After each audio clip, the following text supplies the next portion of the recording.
ಹಿಂಗೆ ಇಲ್ಲಿ ಇಲ್ಲಲ್ಲ, ಅಲ್ಲಿ ಮುಂದೆ ಹೋಗಿ ಸರ್ವಿಸ್ ರೋಡು. ಎಳ್ನೀರು ಮಾತ್ರ ಸಖತ್ತಾಗಿತ್ತು ಇಲ್ಲಿ.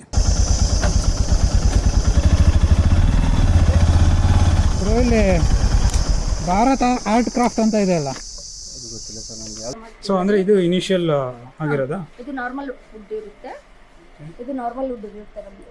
ಅದಾದ್ಮೇಲೆ ಇದು ಡ್ರೈ ಮಾಡಕ್ಕೆ ನಮಗೆ 4 months ಸಿಗುತ್ತೆ. ಸರ್ ಅದೇ ಅಲ್ಲಿ ನಮಗೆ ಜಪಾನ್ ಆಸ್ಟ್ರೇಲಿಯಾದಲ್ಲಿ ಕಸ್ಟಮರ್ ಇರ್ತಾರಲ್ಲ, ಅವ್ರು ಏನು ಮಾಡ್ತಾರೆ, ಬ್ಯಾಂಗ್ಳೂರಲ್ಲಿ ಅವ್ರ ಕ್ಲೈಂಟ್ ಯಾರು ಇರ್ತಾರೆ ಅವರು ನಮ್ಮ ಇಲ್ಲಿಗೆ ಫಾಲೋಅಪ್ ಮಾಡ್ತಾ ಇರ್ತಾರೆ.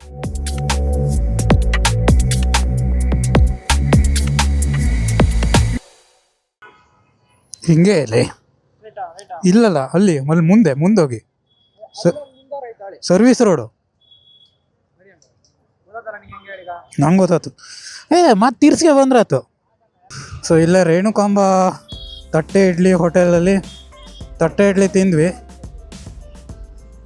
ಸೊ ಪರವಾಗಿಲ್ಲ, ತಟ್ಟೆ ಇಡ್ಲಿ ಚೆನ್ನಾಗಿದೆ. ಬಟ್ ಇಲ್ಲಿ ನಾನು ಶಿವಸಾಗರದಲ್ಲಿ ಬರ್ತಾಯಿದ್ದೆ ಯಾವಾಗಲೂ. ಇಲ್ಲಿ ನಿಮಗೆ ಲೆಫ್ಟ್ ಸೈಡ್ ಕಾಣ್ತಾ ಇದೆಯಲ್ಲ, ಶಿವಸಾಗರ ಬಿಡದಿ ತಟ್ಟೆ ಇಡ್ಲಿ. ಬಟ್ ಇಲ್ಲಿಗೆ ಅಲ್ಲಿಗೆ ಕಂಪೇರ್ ಮಾಡಿದ್ರೆ ಶಿವಸಾಗರನೇ ಬೆಸ್ಟ್ ಅಂತ ನನ್ನ ಅಭಿಪ್ರಾಯ. ಯಾಕೆಂದರೆ ಅಲ್ಲಿ ಅಷ್ಟು ಏನು ಟೇಸ್ಟ್ ವೈಸು ನನಗೆ ಅಷ್ಟೇನು ಹಿಡಿಸಿಲ್ಲ. ಬಟ್ ಓಕೆ, ನೀವು ಎರಡು ಕಡೆನೂ ಟ್ರೈ ಮಾಡಿ. ಬಟ್ ಏನು ಹೇಳಿ, ರಾಮನಗರ ಮಾತ್ರ ಡೆವಲಪ್ಮೆಂಟನ್ನು ಸಖತ್ತಾಗಿ ಮಾಡಿದ್ದಾರೆ ಕುಮಾರಣ್ಣ ಅವರು.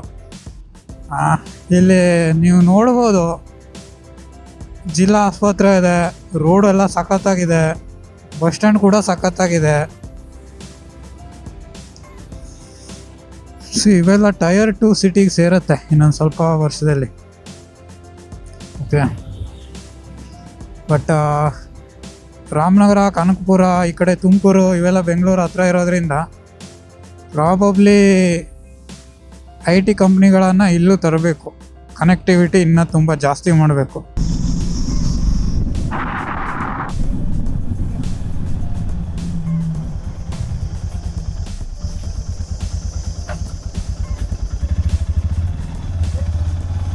ಇಲ್ಲಿ ಭಾರತ ಆರ್ಟ್ ಕ್ರಾಫ್ಟ್ ಅಂತ ಇದೆ ಅಲ್ಲ, ಗೊತ್ತಿಲ್ವಾ? ಅಲ್ಲಿ ಗೊಂಬೆ ಮ್ಯಾನುಫ್ಯಾಕ್ಚರಿಂಗ್ ಮಾಡ್ತಾರಲ್ಲ. ಅಲ್ಲ, ಇದೆಲ್ಲ ಪೂರ್ತಿ ಅದೇ ಇರೋದು. ಹಾಂ, ಯಾವುದು ಅಂತ ಅಲ್ಲ, ಭಾರತ ಆರ್ಟ್ ಕ್ರಾಫ್ಟ್ ಅಂತ ಇದೆ. ಇಲ್ಲಿ ಯಾರು ಬಿಟ್ಟಿಲ್ಲ, ಅಲ್ಲಿ ಯಾರು ಬಿಟ್ಟಿಲ್ಲ ಅಂದ್ರೆ ಇಲ್ಲೆಲ್ಲ ಎಲ್ಲ ಬಿಡ್ತಾರಾ?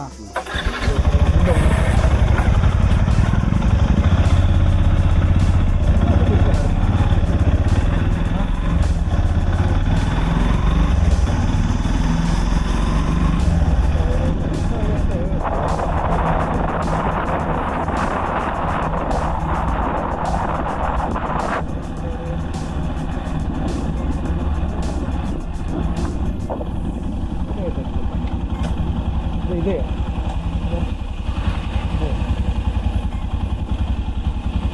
ಎಲ್ಲ ಸಲ ಬೈಕ್ ಅಲ್ಲ, ಓಪನ್ ಇದೆ ಈಗ.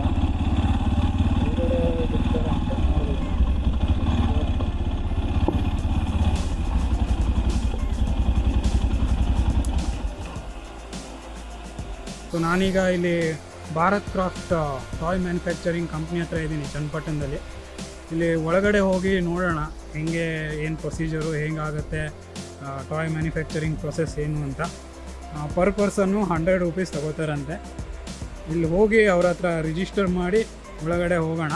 ಸೊ ಹಾಗೆ ಇನ್ನೊಂದೇನೆಂದರೆ, ನೀವೇ ಖುದ್ದಾಗಿ ಗೊಂಬೆಗಳನ್ನು ಇಲ್ಲಿ ಮಾಡ್ಕೋತೀರ ಅಂತಾದರೆ ಅದಕ್ಕೆ 350 ರೂಪೀಸ್ ಎಕ್ಸ್ಟ್ರಾ ಕೊಡಬೇಕಾಗತ್ತೆ. ಬಟ್ ನಾವು ಜಸ್ಟ್ ಫ್ಯಾಕ್ಟ್ರಿ ಟೂರ್ ಅಷ್ಟೇ ಹೋಗ್ತಾ ಇದ್ದೀವಿ. ಪರ್ಚೇಸ್ ಮಾಡ್ತೀವಿ ನಾವು. ಯಾವ ಪರ್ಚೇಸ್ ಮಾಡ್ತೀವಿ ಅಂದರೆ ಬ್ಲಾಕ್ ಸ್ಟಾರ್ಟಿಂಗ್ ಪರ್ಚೇಸ್ ಮಾಡ್ತೀವಿ. ಪರ್ಚೇಸ್ ಮಾಡಿ ಆದಮೇಲೆ ಏನು ಮಾಡ್ತೀವಿ, ಅದಕ್ಕೆ ನಾನು ಫಾರ್ಮ್ ಹೌಸ್ಗೆ ತಗೊಂಡು ಹೋಗ್ತೀವಿ. ಫಾರ್ಮ್ ಹೌಸ್ನಲ್ಲಿ ಯಾಕೆ ತಗೊಂಡು ಹೋಗೋದು ಅಂದರೆ ಅದರಲ್ಲಿ ಮಾಯ್ಚರ್ ಇರುತ್ತಲ್ವ, ಅದಕ್ಕೆ ಸೀಸನಿಂಗ್ ಮಾಡೋಕ್ಕೆ ನಾವು ನಮ್ಮ ಫಾರ್ಮ್ ಹೌಸ್ನಲ್ಲಿ ಸ್ಟೋರ್ ಮಾಡ್ತೀವಿ.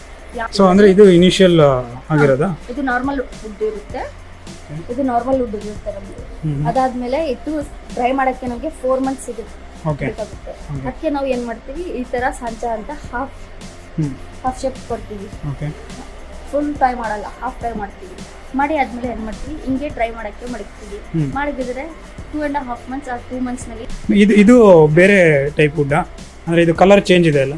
ಇದು ಹೊಗೆಯಿಂದ ಬ್ಲ್ಯಾಕ್ ಆಗಿಬಿಡುತ್ತೆ. ಓಕೆ, ಬಟ್ ಇನಿಷಿಯಲಿ ವೈಟ್ ಇರುತ್ತೆ. ಒಳಗಡೆ ಒಂದು 2-3 mm ಬ್ಲ್ಯಾಕ್ ಇರುತ್ತೆ, ಇನ್ಸೈಡ್ ಎಲ್ಲ ವೈಟ್ ವುಡ್ ಸಿಗುತ್ತೆ ನಮಗೆ.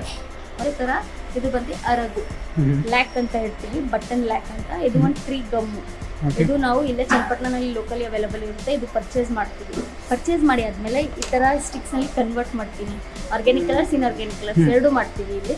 ಆರ್ಗ್ಯಾನಿಕ್ ಕಲರ್ಸ್ ಯಾಕೆ ಆರ್ಗ್ಯಾನಿಕ್ ಕಲರ್ ಜಾಸ್ತಿ ಮಾಡೋದು ಅಂದರೆ ಮಕ್ಕಳಿಗೋಸ್ಕರ ಆರ್ಗ್ಯಾನಿಕ್ ಕಲರ್ಸ್ ಮಾಡ್ತೀವಿ. ಯಾಕೆಂದರೆ ಮಕ್ಕಳು ಟ್ರೈ ಮಾಡಿ ಆದಮೇಲೆ ಬೈಕ್ ಹಾಕಿ ಬೇಡ ಅಂದರೆ ಅದಕ್ಕೆ ಆರ್ಗ್ಯಾನಿಕ್ ಕಲರ್ಸ್ ಮಾಡ್ತೀವಿ. ಇನ್ಆರ್ಗ್ಯಾನಿಕ್ ಕಲರ್ಸ್ ಯಾಕೆ ಮಾಡೋದು ಅಂದರೆ ಕಸ್ಟಮರ್ ರಿಕ್ವೈರ್ಮೆಂಟ್ ಕೊಟ್ಟರೆ ಅವ್ರಿಗೆ ಮಾತ್ರ ಮಾಡ್ತೀವಿ, ಇಲ್ಲಾಂದರೆ ಬೇರೆಯವ್ರಿಗೆ ಕೊಡಲ್ಲ. ಆ ಥರ ಮಾಡ್ತೀವಿ. ಆಮೇಲೆ ಅಪ್ಲೈ ಮಾಡ್ತೀವಿ. ಯಾವ ಥರ ಅಪ್ಲೈ ಮಾಡ್ತೀವಿ ಅಂದರೆ ಇದು ಮಿಷಿನ್ ಇದು ಇರೋದಲ್ವ, ಇದು ನಮ್ಮ ಟಾಯ್ ಟರ್ನ್ ಆಗ್ತಾ ಇರುತ್ತೆ. ಅವಾಗ ನಾವು ಏನು ಮಾಡ್ತೀವಿ, ಈ ಸ್ಟಿಕ್ ಮೇಲೆ ಟಚ್ ಮಾಡ್ತೀವಿ. ಮಿಷಿನ್ ಪ್ರೆಷರ್ ಇದ್ದರೆ ಈ ಸ್ಟಿಕ್ ತಿರ್ಗಾ ಮೆಲ್ಟ್ ಆಗುತ್ತೆ. ಮೆಲ್ಟ್ ಆದಮೇಲೆ ಇದ್ಮೇಲೆ ಅಪ್ಲೈ ಆಗುತ್ತೆ. ಅಪ್ಲೈ ಆದಮೇಲೆ ಏನಾಗುತ್ತೆ, ನಾವು ಇದಕ್ಕೆ ಶೈನಿಂಗ್ ಕೊಡಬೇಕು ಅಲ್ವಾ.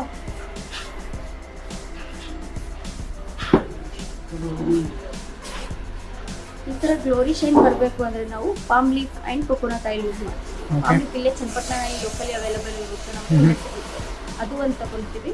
ಅದಾದಮೇಲೆ ಕೊಕೊನಟ್ ಆಯಿಲ್ 1 ಡ್ರಾಪ್ ತಗೊಂಡು ಆದಮೇಲೆ ಒಂದು ಸೈಡಿಂದ ಕೊಕೊನಟ್ ಆಯಿಲ್ ಟಚ್ ಮಾಡ್ತೀವಿ, ಈ ಸೈಡಿಂದ ಪಾಮ್ ಲೀಫ್ ರಫ್ ಮಾಡ್ತೀವಿ. ರಫ್ ಮಾಡಿ ಆದಮೇಲೆ ಈ ಥರ ಗ್ಲೋರಿ ಶೈನ್ ಬರುತ್ತೆ. ಇದು ಗ್ಲೋರಿ ಶೈನ್, ಇದು ಬಂದು ಮ್ಯಾಟ್ ಫಿನಿಶ್. ಓಕೆ ನೋಡಿ, ಇದು ಆ್ಯಕ್ಚುಲಿ ಇದು ಮ್ಯಾಟ್ ಫಿನಿಶ್ ಅಲ್ವಾ. ಸೊ ಇದು ಮ್ಯಾಟ್. ಓಕೆ, ಇದೆಲ್ಲ ಹ್ಯಾಂಡ್ ಪೇಂಟಿಂಗ್ ಮಾಡೋದು. ಅದನ್ನು ಇಲ್ಲೇ ಇದೆ. ಇದು ಮ್ಯಾನುಫ್ಯಾಕ್ಚರಿಂಗ್ ಯೂನಿಟ್ 1 ಇದೆ. ಓಕೆ ಇನ್ನೊಂದಿದೆ ಓಕೆ. ಸೊ ಇದು ಗ್ಲೋರಿ ಫಿನಿಶಿಂಗ್. ಸೊ ನೋಡಿ, ಗ್ಲೋರಿ ಫಿನಿಶಿಂಗ್ಗೆ ಕೋಕೋನಟ್ ಆಯಿಲ್ ಮತ್ತು ಪಾಮ್ ಆಯಿಲ್ ಯೂಸ್ ಮಾಡ್ತಾರಂತೆ. ಸೊ ಇದು ಗಮ್ ಸ್ಟಿಕ್ಕು, ಇದು ಗಮ್ ಸ್ಟಿಕ್ಕೇನಾ? ಎಲ್ಲ ರಿಕ್ವೈರ್ಮೆಂಟ್ ಕಲರ್ಸ್ ಕಸ್ಟಮರ್ ಥರ ಮಾಡ್ತೀವಿ. ನಮಗೆ ಬೇಕು ಅಂದರೆ ಆರ್ಗ್ಯಾನಿಕ್ ಕಲರ್ಸ್ ಮಾಡ್ತೀವಿ. ಓಕೆ. ಸೊ ನೋಡಿ, ಇಲ್ಲಿ ಆ್ಯಕ್ಚುಲಿ ಗಮ್ ಕೂಡ ನ್ಯಾಚುರಲಿ ಅವೈಲೇಬಲ್ ಇರೋ ವುಡ್ಡಿಂದನೇ ತೆಗೆದು ಯೂಸ್ ಮಾಡ್ತಾ ಇದ್ದಾರೆ. ನಾವು ಒಂದು ವುಡ್ ಬೇಕು ಅಲ್ವಾ ನಮಗೆ, ಆ ವುಡ್ ತಗೊಂಡು ಹೋಗಿ ಇದರಲ್ಲೇ ಹಾಕಿದ್ರೆ ಈ ಥರ ರಫ್ ಇರುತ್ತೆ, ಅದು ಆಟೋಮೆಟಿಕ್ಲಿ ನೈಸ್ ಆಗುತ್ತೆ. ಈ ಥರ ಹಾಕ್ತೀವಿ ನಾವು ಇಲ್ಲಿಂದ ಹಾಕಿ ಆದಮೇಲೆ ಆ ಸೈಡಿನ ಮೇಲೆ ನಮಗೆ ಈ ಥರ ಪ್ಲೇನ್ ವುಡ್ ಬರುತ್ತೆ. ಪ್ಲೇನಿಂಗ್ ಮಿಷಿನ್ ಅಂತ ಹೇಳ್ತೀವಿ ಅದಕ್ಕೆ. ಅದು ಮಷೀನಲ್ಲಿ ಹಾಕಾದ ನಂತರ ಇದು ರಫ್ ಇದೆ ನೋಡಿ ಸರ್. ಈ ರಫ್ ಹೋಗಬೇಕು ನಮಗೆ ಅಂದರೆ, ನೈಸ್ ಬರಬೇಕು ಅಂದರೆ ಪ್ಲೇನಿಂಗ್ ಮಿಷಿನ್ ಯೂಸ್ ಮಾಡ್ತೀವಿ. ಅದೇ ಥರ ಇದು ರೌಂಡ್ ರಾಡ್ ಮಿಷಿನ್. ಇದರಲ್ಲಿ ಚಿಕ್ಕ ಬ್ಲಾಕ್ ವುಡ್ ಹಾಕ್ತೀವಿ. ಇದು ಬಂದರೆ ರೌಂಡ್ ರಾಡ್ ಮಿಷಿನ್. ಈ ಥರ ಬ್ಲಾಕ್ ಟೈಪ್ ವುಡ್ ಹಾಕ್ತೀವಿ. ಇಲ್ಲಿಂದ ಹಾಕ್ತೀವಿ, ಹಿಂಗೆ ಬ್ಲಾಕ್ ಟಾಪ್ ಹಾಕ್ತೀವಿ. ಇಲ್ಲಿಂದ ಹಾಕಿದ್ರೆ ಲಾಸ್ಟ್ ಆ ಸೈಡಿಂದ ನಮಗೆ ಇಲ್ಲಿದೆ ನೋಡಿ ಸರ್, ನಿಮಗೆ ಕಾಣಿಸುತ್ತೆ. ಇಲ್ಲಿಂದ ಆದಮೇಲೆ ಇಲ್ಲಿ ಟರ್ನ್ ಆಗಿ ನಮಗೆ ಈ ಥರ ಸಿಗುತ್ತೆ, ರೌಂಡ್ ಸಿಗುತ್ತೆ. ಈ ಥರ ಕಟ್ಟಿಗೆ ರೌಂಡ್ ಸಿಗುತ್ತೆ, ರೌಂಡ್ ಶೇಪ್ದು ಬರುತ್ತೆ. ರೌಂಡ್ ರಾಡ್ ಮಿಷಿನ್ ಅಂತ ಹೇಳ್ತೀವಿ. ಥಿಕ್ನೆಸ್ ಇದರಲ್ಲಿ 5 mm ಇಂದ 40 mm ತನಕ ಇದೆ. ಎಷ್ಟು ಥಿಕ್ನೆಸ್ ಹೇಳ್ತಾರೆ ಅದೆಲ್ಲ. ಆಮೇಲೆ ಇದು ಎರಡನೇ ಮಿಷಿನ್. ಮಿಷಿನ್ ಅದಾದಮೇಲೆ ಇದು ಪ್ಯಾನಲ್ಸಾ ಅಂತ, ಅದು ಬ್ಯಾಂಡ್ಸಾ, ಇದು ಪ್ಯಾನಲ್ಸಾ ಅಂತ. ಇದು ದೊಡ್ಡ ಈ ಥರ ಶೀಟ್ಸ್ ಇದೆ ಅಲ್ವಾ, ಈ ಶೀಟ್ಸ್ ಎಲ್ಲ ಕಟ್ ಮಾಡೋಕ್ಕೆ ನಮಗೆ ಇದರಲ್ಲಿ ಯೂಸ್ ಮಾಡ್ತೀವಿ ನಾವು. ಪ್ಯಾನಲ್ಸಾನಲ್ಲಿ ದೊಡ್ಡ ಶೀಟ್ ಎಲ್ಲ ಕಟ್ ಮಾಡೋಕ್ಕೆ ಪ್ಯಾನಲ್ಸಾ ಅಂತ. ಇದರಲ್ಲಿ ಗೇಜ್ ಮಾಡಿಕ್ತೀವಿ. ಈಗ ಇದ್ದಿದೆ ಅಲ್ವಾ, ಇಲ್ಲಿ ಇದ್ದಿದೆ ಸ್ಕೇಲ್ ಇದೆ. ಈ ಸ್ಕೇಲ್ಗೋಸ್ಕರ ನಾವು ಗೇಜ್ ಮಾಡಿಕ್ತೀವಿ. ಗೇಜ್ ಮಡಗಿ ಆದಮೇಲೆ ಏನು ಮಾಡ್ತೀವಿ, ಇದರಲ್ಲಿ ಕಟ್ಟಿಂಗ್ ಮಾಡ್ತೀವಿ.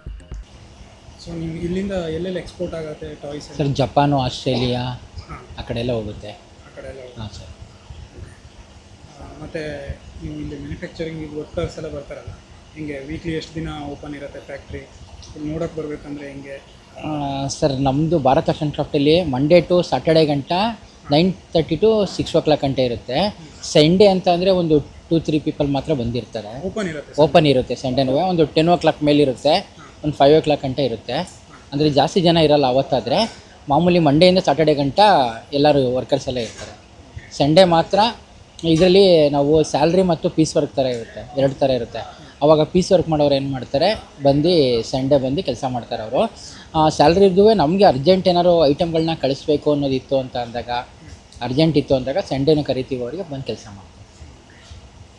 ಈಗ ಇಲ್ಲಿ ನೀವು ಎಕ್ಸ್ಪೋರ್ಟ್ ಮಾಡ್ತಾ ಹೇಗೆ, ಅಂದರೆ ಜಪಾನ್, ಆಸ್ಟ್ರೇಲಿಯಾ ಎಲ್ಲ ಮಿಡ್ಲ್ ಮೆನ್ ಯಾರಾದರೂ ಇದ್ದಾರಾ ಅಥವಾ ಹೇಗೆ?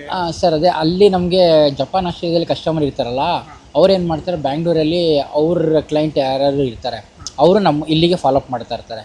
ಬಂದು ವಿಸಿಟ್ ಕೊಡೋದು, ಕ್ವಾಲಿಟಿ ನೋಡ್ಕೊಳ್ಳೋದು, ಅದನ್ನೆಲ್ಲ ಬಂದು ಎಷ್ಟಾಗೈತೆ ಅಂತ ಅದನ್ನೆಲ್ಲ ಇದು ಮಾಡ್ಕೊಂಡು ಅವರು ಮಧ್ಯದಲ್ಲಿ ಬಂದು ಎಲ್ಲ ರೆಡಿ ಮಾಡಿಸ್ಬಿಟ್ಟು ಶಿಪ್ಮೆಂಟ್ ಮಾಡ್ತಾರೆ ಸರ್. ಈಗ ಡಿಮ್ಯಾಂಡ್ ಹೆಂಗಿದೆ ಮಾರ್ಕೆಟಲ್ಲಿ? ಸರ್ ಡಿಮ್ಯಾಂಡ್ ಚೆನ್ನಾಗೈತೆ. ಹಾಂ ಸರ್.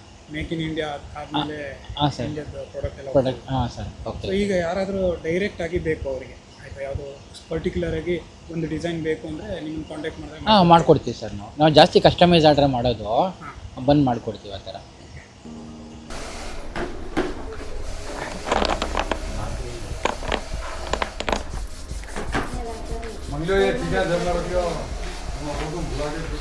ಅದರಲ್ಲಿ ಪ್ರೋಸೆಸ್ ಏನಿರ್ತದೆ ಅಂದರೆ ಒಂದು ಕೌಂಟರ್ ಸ್ಯಾಂಪಲ್ ತಯಾರು ಮಾಡ್ತಾರೆ.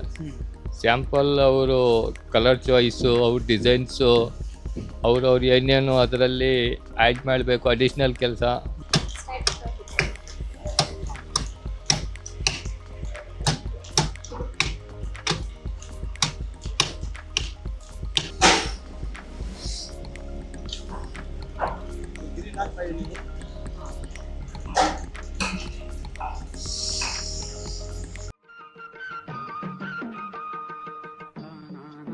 ನಿಮ್ಮ ಪ್ರೀತಿ, ಪ್ರೇಮ, ವಿಶ್ವಾಸ ಅಷ್ಟಿದ್ರೆ ಸಾಕು.